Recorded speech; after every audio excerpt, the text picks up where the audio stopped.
And we continue this afternoon on Central Valley Talk. I'm Mike Scott, joined by Lieutenant Colonel James Shepard from the Civil Air Patrol, and we're going to talk about all kinds of different things. You were just telling me 57,000 members across the country of Civil Air Patrol. That's correct. Yeah. What do they do? Well, they do all kinds of things. It's really a very multi-mission organization. Many people may be familiar with Civil Air Patrol because of the search and rescue missions that we do for downed aircraft.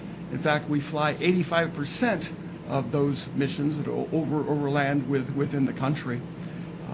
Or they may have heard of us because of our cadet program, which is for youth from ages 12 to 18, basically junior high through high school. And it is a great leadership development program. It's a program for youth, if they have an interest perhaps in competing for an academy slot for ROTC, it is great preparation for that. And are any of our local high school campuses involved in that? This is not an on-campus it's not, program. Okay. It is. It's different from junior ROTC. We have two junior ROTC programs locally, and we do have several cadets who are members of both. Okay. That's all. That's very permissible. And one of the advantages of being a CAP cadet is the last few years we have been able to maintain our funding for cadet orientation flights, and every cadet in our program gets up to 5 orientation flights with advancing complexity in each flight, and they actually get a chance to fly a real airplane. They don't take off and land, but they do fly the airplane above 1,000 feet. And some of those cadets really do great. You can tell the ones who are definitely shooting to be pilots because they've been putting in their time on Microsoft 10, Well, let me tell you, I have flown an FA-18. I flew with the Blue Angels a few years ago, and they let me take the controls for a little bit. That was awesome. That would be absolutely awesome. Yeah. All right. I'll have to check them out next time they're in town because they were just in San Francisco last weekend for Fleet Week. Yeah. I used to fly F-4s for National Guard here, and it's been quite a few years since I've flown jets, so I'm overdue. You're overdue. You were just telling me before we went on that the local Civil Air Patrol squadron got a nice award or recognition. Well, we got a huge recognition from the National Conference. We were voted the National Squadron of Distinction for our cadet program, which means we had the #1 cadet program out of like 1,200 squadrons nationwide. And that is quite an honor. What do you think made the local squadron stand out? Well, they very much go by the numbers. They look at recruiting. They look at retention. They look at how are your cadets progressing in the program. How many cadet officers are you producing?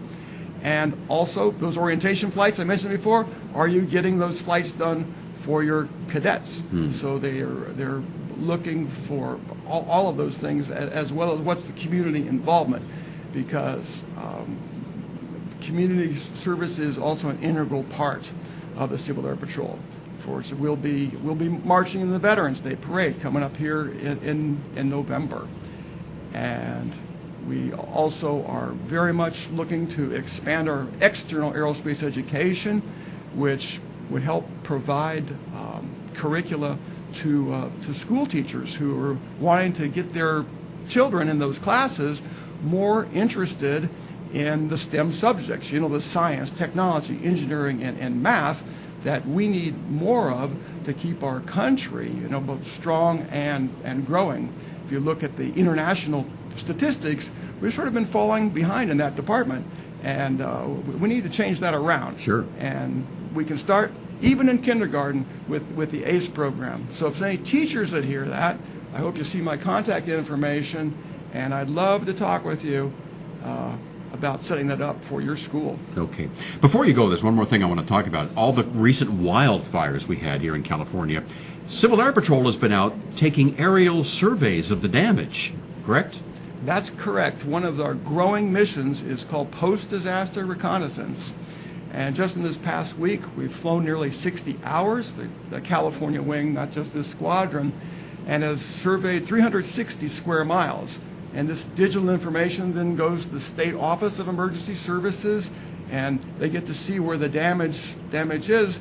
They get to actually make some decisions on what needs to be done. Because we actually have a new camera system that can be put on the struts of our aircraft, and then as they fly over and do the reconnaissance, we'll give you a stereo view. So when they're interpreting it, they see the imagery in 3D, and that is that's pretty recent for us. Yeah. We were making do with some very nice Nikons before that, and This is a step up. and now we can do stereo imagery. So when they're looking at things and perhaps evaluating what they need to do with this hillside before all the mud comes down, they hopefully can make some positive decisions and maybe avoid some further tragedies, which would be the ideal for that. Okay. Is there a website for the Civil Air Patrol? Where can folks get more information about what you do? Well, there sure is. Our